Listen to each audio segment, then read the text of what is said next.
포도원을 만들었어. 그리고 포도원 주위에 울타리를 칩니다. 그리고 포도주 짜는 틀도 만들고 망대도 세웠습니다. 여기서 이 망대는 우리나라에서 뭐와 같은 것이죠? 원두막과 같은 거죠. 원두막에서 도둑들이 들어오는 것을 지키기도 하고, 또 거기에 사람들이 모여서 이 포도도 따서 먹기도 하고 팔기도 하고 뭐 그런 장소죠. 자, 주인은 포도원을 농부들에게 세를 주고 이제 탐구로 가게 됩니다.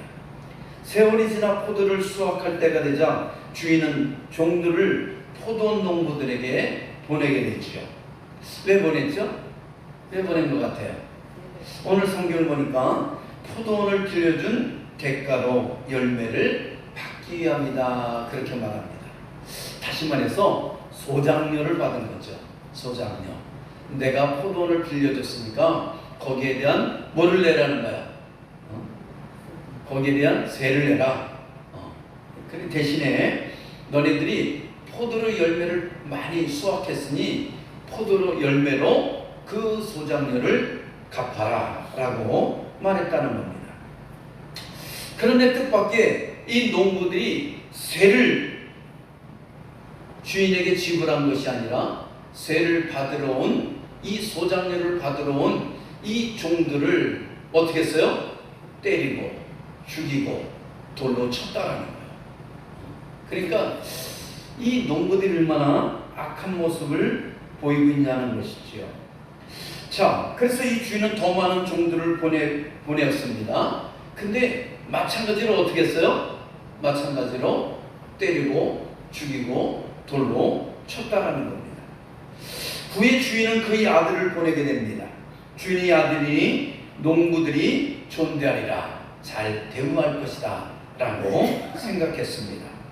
그러나 농부들은 이는 상속자이니 이 아들을 죽이면 이 포도원이 누구 것이 된다는 거예요. 우리 것이 될 것이다. 이 유산이 우리 것이 될 것이다 라는 그런 엉뚱한 탐욕을 부리게 된 것을 볼 수가 있죠. 자, 욕심의 눈이 멀어 주인이 아들조차 뭐합니까? 죽여버렸다는 겁니다. 자, 이쯤 되면 주인은 어떻게 할 것 같아요?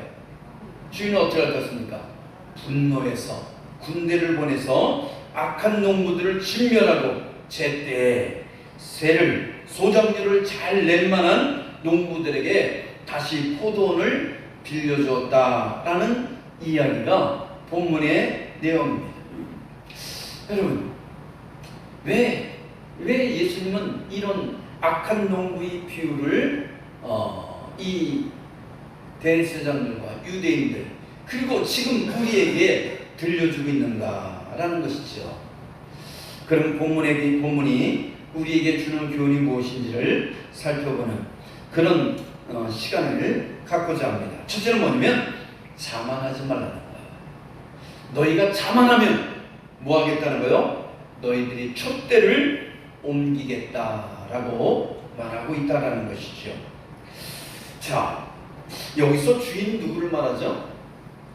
하나님을 말합니다. 이 농부들은 누구를 말하고 있어요? 유대 종교 지도자들, 대제사장들과 서기관들과 바리새인들을 일컫고 있다는 겁니다. 자, 그러면 이 포도원은 누구를 가리킵니까? 이 포도원은 이스라엘 백성들을 가리킵니다. 이스라엘을 가리킵니다. 그러면 종들은 누구를 가리키는 것 같아요? 여기서 나온 종들, 이 종들은 선지자들이에요.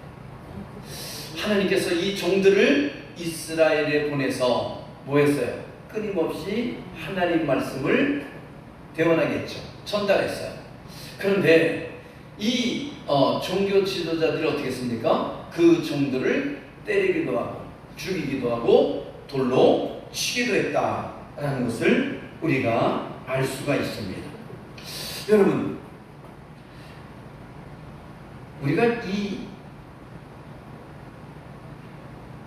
그런 선지자들 중에서 대표적인 인물들이 누가 있는 것 같아요? 뭐 구약에 보면 엘리야, 엘리사, 또 누가 있죠? 그 대선지서를 쓴 이사야, 에레미야, 소선지서를 쓴 호세야, 미가, 아모스, 이런 선지자를 우리가 말할 수 있죠. 자, 그런데 여러분, 정녕 그런가 안 그런가 볼까요? 이사야가 이 유대인들이, 이스라엘 백성들이 우상을 섬기고 하나님의 뜻을, 하나님의 말씀을 불순종하자 어떻게 했습니까? 회개를 촉구하게 됩니다. 회개하라고 해요. 정치적으로, 사회적으로 타락한 그 이스라엘을 향해서, 도덕적으로, 영적으로 부패한 그 이스라엘 민족들을 향해서 뭐합니까? 회개하라 외치죠. 너희들이 회개하지 않으면 어떻게 된다는 거예요?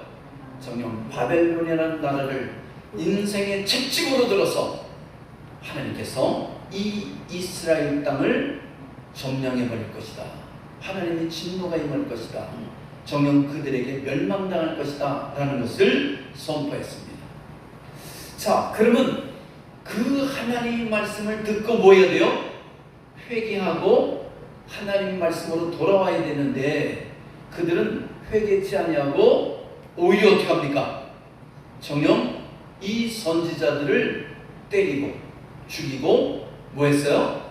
돌로 쳤다는 거예요. 탈무드에 의하면 이 이사야는 어떻게 죽음을 당하는 것 같아요? 어떻게 죽음을 당하는 것 같습니까? 톱으로 켜서 그 몸이 부동강으로 잘려져서 순교를 당해요. 하나님의 말씀을 전했더니 그 말씀을 들은 것이 아니라 오히려 그들이 자기들의 생각에 역행한다고 이 순교자 이사야를, 선지자 이사야를 뭐 했어요? 죽였다는 거예요. 근데 어떻게 죽였어요? 톱으로 썰어서 죽였다는 거예요. 여러분, 이렇게 인간들이 어떻게 해요? 잔인해요. 근데 누가 그렇게 했어요? 톱으로 누가 썰어 죽였어요? 정녕 하나님을 모르는 사람들이 아니에요. 유대인들이 그랬다는, 종교지들의 자리들이 그랬다는 거예요. 뿐만 아니라 하나님의 기름 부음 받은 므낫셋 왕에 의해서 그렇게 몸이 두툼하게 돼서 죽었다는 것이죠. 하나님을 떠난 자들이, 하나님을 안다고 하면서 하나님 앞에 불순종하고 타락하고 부패된 자들이 궁극적으로 되려 오히려 더 잔인한 행동을 하는 것을 볼 수가 있다는 거죠. 요즘 시대도 마찬가지예요. 정녕 이방인들보다도 오히려 하나님을 믿었다가 타락한 자들이 오히려 하나님 앞에 더 공격적이고 정녕 교회에 대해 더 공격적인 것을 볼 수가 있다는 거죠. 정녕 알량한 지식을 갖고 제대로 알지 못하는 그 알량한 지식을 갖고 하나님을 비방하고 오히려 하나님께 대적하는 그런 인생들을 볼 수가 있다는 거죠. 근데 어떨 것 같습니까? 하나님을 대적한 결과는 정녕 하나님의 진노를 사게 돼요. 오늘 이 농부들처럼 뭐 할 수밖에 없다는 거요? 하나님의 진노에서 진멸당할 수밖에 없다는 것을 우리는 꼭 기억해야 될 줄 믿습니다. 그래요. 정녕 이 유대 종교 지도자들은 선지자들을 때리고 죽이고 돌로 쳤습니다. 하나님께서는 그의 아들이신 예수 그리스도를 보냈지만 그 역시도 십자가에 매달려 죽게 했다라는 것이죠. 내 아들은 존대하리라 생각했는데 그 아들도 이 종교자들, 지도자들은 어떻게 했어요? 신성모독을 했다고 정녕 역적죄를 뒤집어 씌우고 그 예수 그리스도를 십자가에 매달려 너무나 잔인하게 죽였다는 것이죠.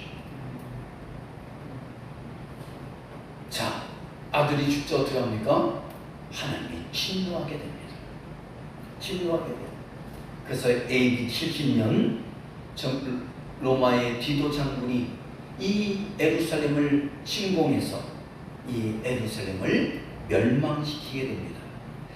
또한 이 종교 지도자들은 이 로마군에 의해서 살해당하고 그들의 이권이 터였던 탐욕과 탐방의 이 방탕의 그 터였던 성전은 완전히 어떻게 해요?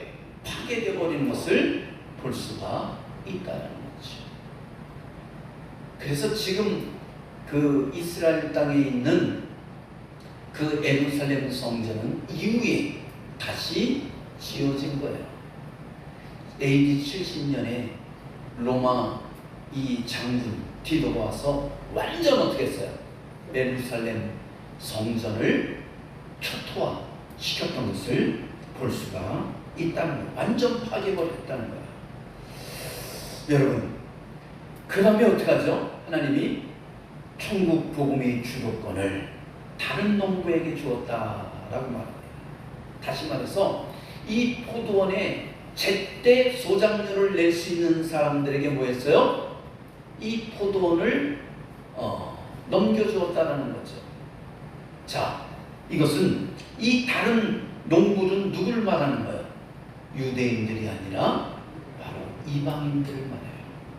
여러분, 그 이방인들이 바로 저와 여러분들이라는 거예요. 유대인들에게서 이 천국 복음의 촛대를 옮김으로 말미암아 그 복음이 소아시아에서 유럽으로, 유럽에서 정녕 아메리카에서 지금 우리 이 대한민국으로 복음이 전파된 것을 우리가 알 수 있잖아요.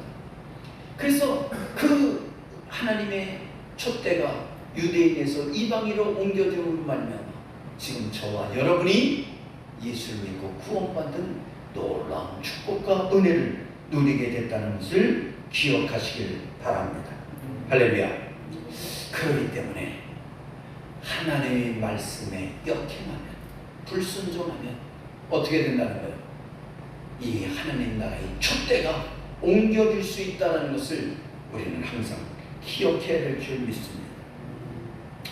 우리는 이런 생각할 때가 있어요. 나는 예수 그리스도를 믿으니까 내 마음대로 살아도 나는 구원받아. 맞아요? 틀려요? 틀린다는 거예요. 여러분, 내 마음대로 하나님 말씀대로 살지 않고 내 마음대로 살면서 나 예수 믿어요, 이건 진정으로 믿는 게 아니에요. 진짜 예수를 믿는 사람들은 하나님의 말씀에 순종하며 그 말씀대로 순종하며 따라 살아가게 되어 있다는 거예요. 진실로 예수 그리스도를 믿는 사람들은 하나님 앞에 예배 생활을 하며 살아가게 되어 있다는 거예요. 진실로 예수 그리스도를 믿는 사람들은 하나님 앞에 무릎 꿇어 기도하지 않을 수 없다는 거예요. 하나님과 교제하며 대하며 살아갈 수밖에 없다는 것이죠. 나 예수 그리스도를 믿습니다. 그러면서 내 마음대로 살아가고 죄를 짓고 살아가고 있다면, 그래도 구원받습니다라고 말하고 있다면 이거는 바로 이단 구원파의 사상이라는 것을 알아야 돼요. 구원파들이 그래요. 예수 믿고 구원받았으면 나는 살인해도 구원받습니다 라고 주장하고 있다는 거예요. 맞아요? 틀려요? 틀리다는 거예요. 이게 이단들이 취하고 있는 잘못된 신앙사상이라는 것을 우리가 알아야 된다는 거죠. 예수 믿는 사람들은 정녕 얘가 예수를 믿는다면 그 하나님 말씀에 순종하며 살아갈 수밖에 없는 거예요. 우리가 지난주에 두 아들이 비유를 말씀을 들었잖아요. 첫째 아들에게 밭에 가서 일해라 그랬더니 예, 그리고 어떻게 했어요? 안 갔다는 거예요. 둘째 아들에게 말합니다. 정녕 밭에 가서 일해라 그랬더니 뭐라고 말합니까? 싫어요. 근데 가만히 생각하니까 이게 아니거든요. 도리가 아닌 것 같아요. 그래서 밭에 나가서 뭐 했습니까? 일했다는 거예요. 자, 그때 주님께서 묻습니다. 누가 아버지 말에 순종했느냐? 여러분, 누가 순종했어요? 둘째 아들이라는 거죠. 그렇습니다. 야고보서 2장 17절에 보면 행함이 없는 믿음은 무슨 믿음이라고 그래요? 죽은 믿음이다 라고 말합니다. 여러분, 내가 예수를 믿습니다. 그리고 아무것도 행하지 않아요. 예배 생활도 안 하고 기도 생활도 안 하고 하나님의 감사도 없고 정녕 내 멋대로 살아가. 이건 뭐예요? 죽은 믿음이라는 거예요. 그건 진정한 믿음이 될 수가 없다는 거예요. 그건 예수 믿는 자의 모습이 아니라는 거예요. 예수를 믿는 사람이라면 하나님 말씀에 뭐 할 수밖에 없어요? 귀를 기울일 수밖에 없다는 거죠. 그 말씀이 나에게 들릴 때 정녕 내가 그 말씀과 역행하고 살았다면 회개하고 돌아오게 되어 있다는 거예요. 그런데 내가 하나님 말씀에 역행하고 살고 있음에도 불구하고 하나님 말씀이 들림에도 불구하고 정녕 그 말씀을 무시하며 정녕 내 가슴이 돌덩이처럼 딱딱해 있다면 나는 예수 믿는 자이가 아니라는 것을 우리는 알아야 된다. 예수 믿는 자라면 하나님 말씀이 들을 때 내 가슴을 찌르는 거야. 내가 이런 분야에서 잘못 살았구나. 내가 이런 분야에서 하나님 앞에 정녕 하나님의 마음을 아프게 했구나 라는 것을 뭐 하는 거야? 깨닫게 되는 것이죠. 그래서 우리는 하나님 앞에 와서 예배 드릴 때 그 말씀을 들으면서 뭐 하는 거예요? 깨닫는 거예요. 그리고 도전받는 거예요. 아, 이렇게 살아야 되겠구나.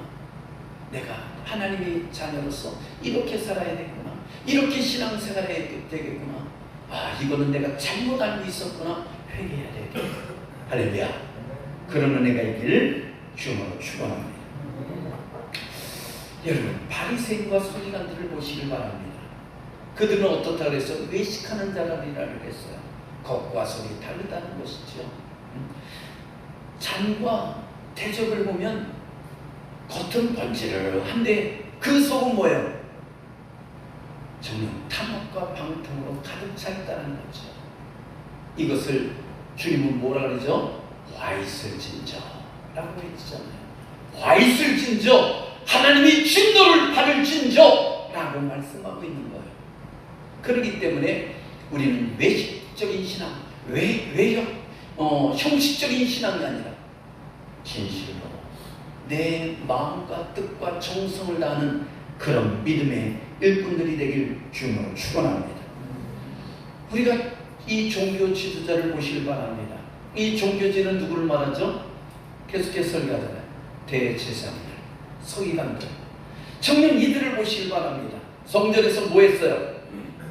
성전에서 뭐 했죠? 12절로 17절에 보니까 정녕 그들은 양과 송아지를 매매했습니다. 매매하는 상인들을 불러들였어요. 뿐만 아니라 비둘기 파는 자들, 동전 바꾸는 자들을 끌어들여서 그들과 단합하고 그들과 결탁해서 뭐를 받았어요? 뭐를 받았습니까? 그들에게 정녕 이 돈을 받았잖아요. 돈을 받았어요. 성전은 주님께서 뭐라고 말씀하시죠? 만민이 기도하는 집이다 라고 말하잖아요. 하나님의 성전은 만민이 기도하는 집이라는 거예요. 하나님과 대화하는 곳이라는 거예요. 하나님과 교제하는 곳이라는 겁니다. 하나님 앞에 경배하는 곳이라는 거예요. 그런데 상인들이 들어와서 매매하며 하나님의 성전을 강도의 소굴로 만들었다는 것이죠. 여러분, 정녕 이것은 뭐예요?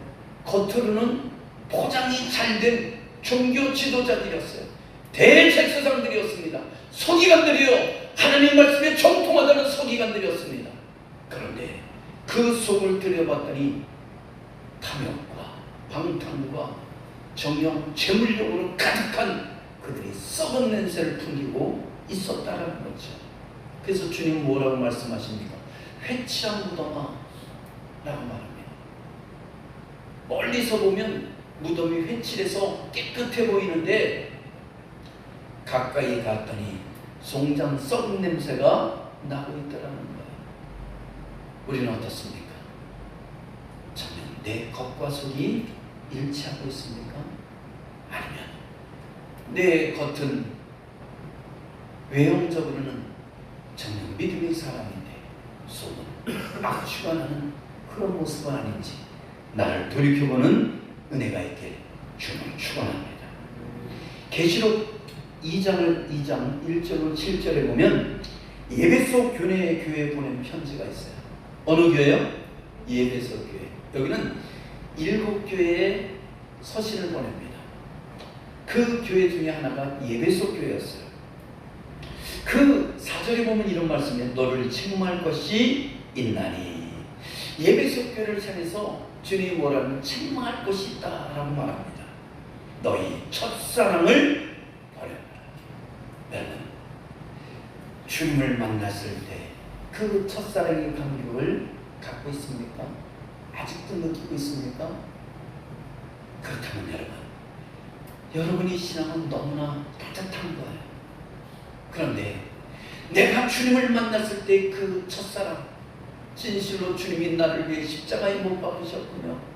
사흘 만에 부활하셔서 나에게 새 생명을 주셨군요. 그 주님의 은혜로 내가 하나님의 자녀가 되었군요. 그래서 나는 저 천성이 소망을 바라며 살아가고 있습니다 라고 고백했던 그 주님과의 첫사랑이 지금도 지속되고 있다면 여러분은 정말 훌륭한 신앙생활을 하고 있는 거예요. 그런데 어느덧 그 사랑이 식어져서 내 마음이 돌덩이가 되고 있다면, 그냥 무덤덤하고 있다면, 예수님 하고 불러도 내 마음에 그 주님의 사랑이, 주님의 그 따뜻한 은혜가 느껴지지 못하고 있다면 나는 이미 뭐가 되고 있는 거예요?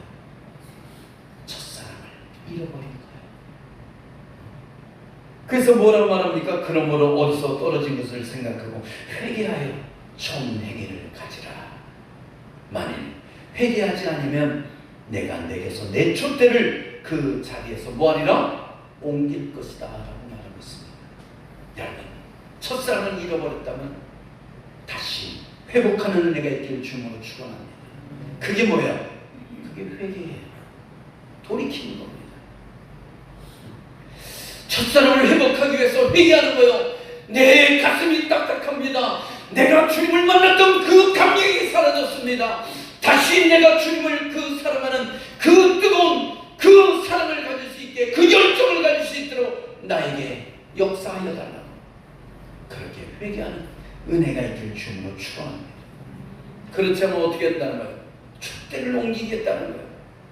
하나님께서 이 유대인들에게 촛대를 옮겨서 이방인들에게 천국 나라를 옮겼던 것처럼, 정녕 하나님의 복음의 축복을 옮겼던 것처럼 언제든지 저와 여러분에게도 하나님의 은혜의 촛대가, 축복의 촛대가 뭐 할 수 있다는 것, 옮겨질 수 있다는 것을 깨닫길 바랍니다. 여러분, 누가 하는 소리예요? 성경이 하는 소리예요.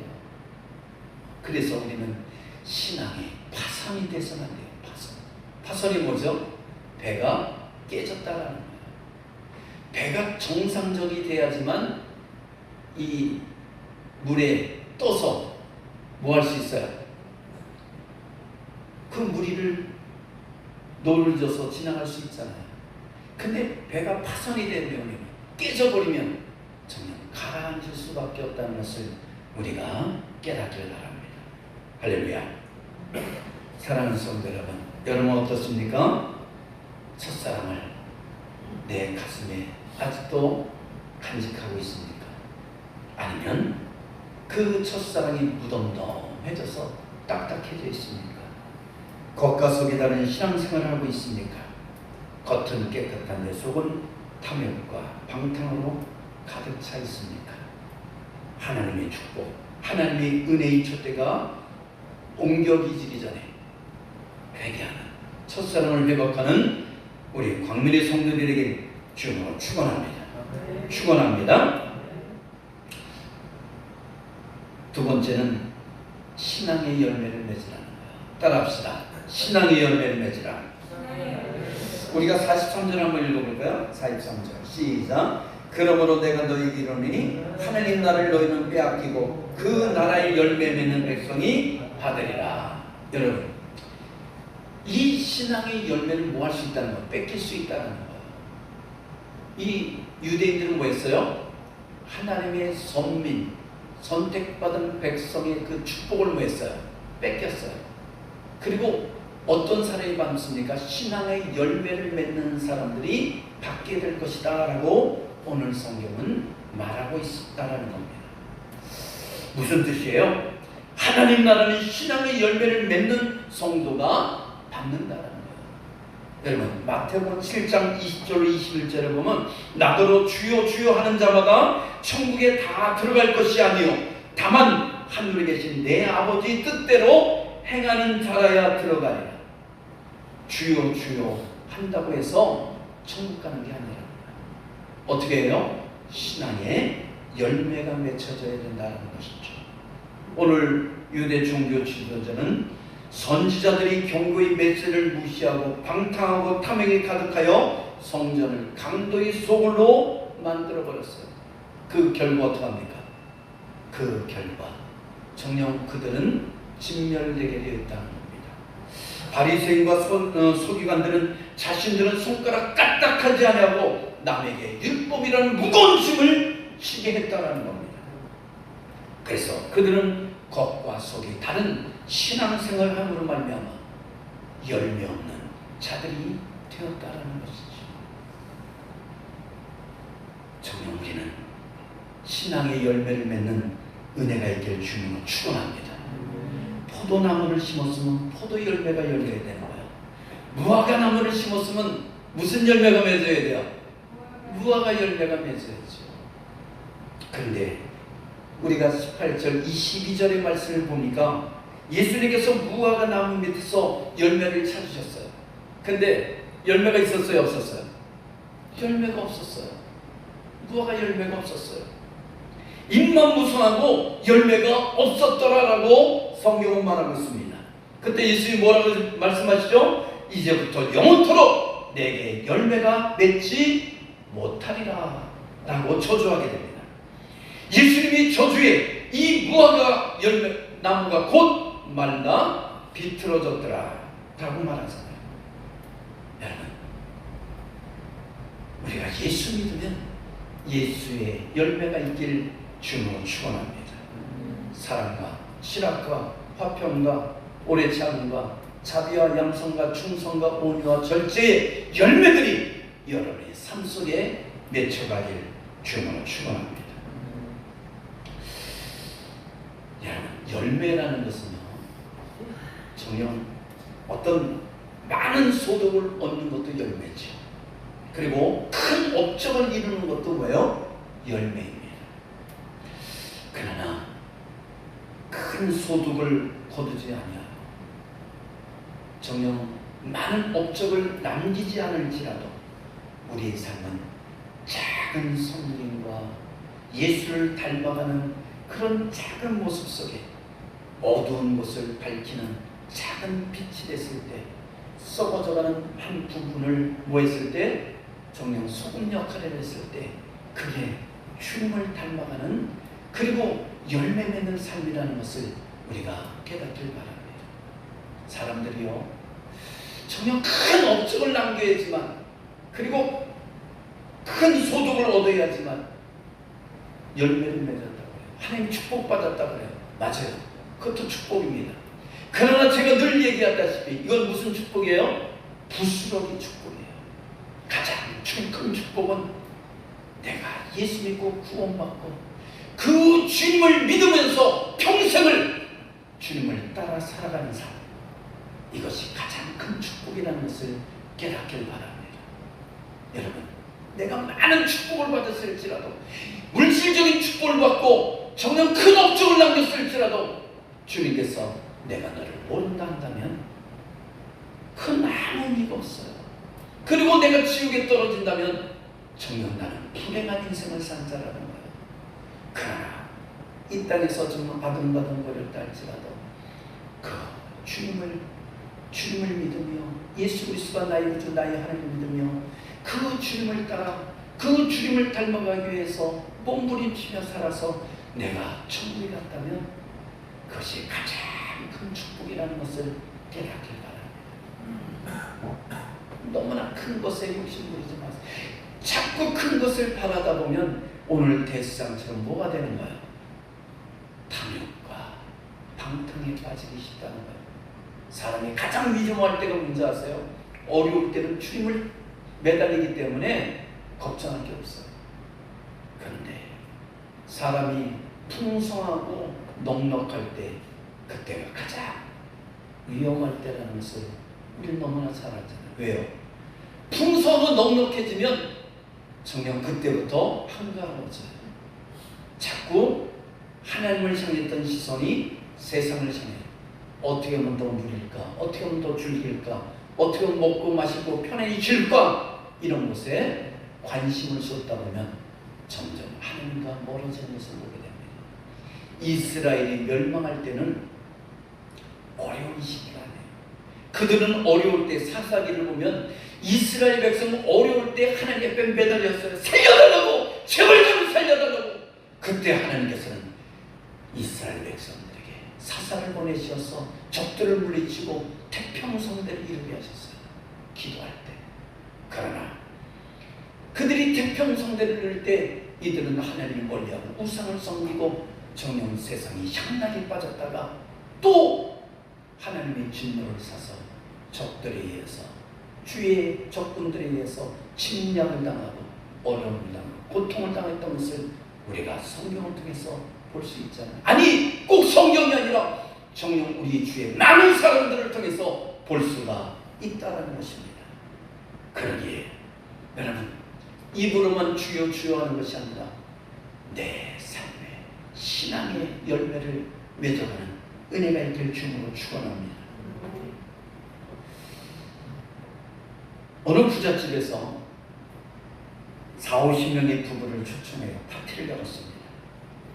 그들은 가장 우아하고 멋진 옷차림을 하고 모여서 맛있는 식사를 하며 사회, 경제, 문화, 나라의 장래 문제 등에 관하여 고상한 이야기를 나눴어요. 무슨 이야기요? 고상한 이야기. 그잖아요. 뭐 사회, 경제, 나라 이 정도 얘기하면 고상한 얘기죠. 좀 수준 있는 얘기잖아요. 왜냐면 자기들이 그만큼 수준 있는 사람들이다 라는 것을 티내기 위한 것이죠. 그런데 한편에서는 이들이 이렇게 고상한 얘기를 하고 품위 있게 그렇게 대화하기 위해서는 뭐가 필요합니까? 음식이 필요하잖아요. 그러면 누군가는 뒤에서 그 음식을 만들고 나르는 그런 힘든 일을 하는 사람이 있다는 것을 꼭 알아야 된다는 것이죠. 알아야 된다. 내가 편하다. 내가 진짜 편하다 할 때는 누군가는 나를 편하기 위해서 뭐 하는 사람이 있다는 거예요? 수고하고 애쓰는 사람이 있다는 것을 알아야 돼요. 알아야 돼요. 근데 그 수고하고 애쓰는 사람을 몰라주면 이건 뭐예요? 이게 갈등이 일어나잖아요.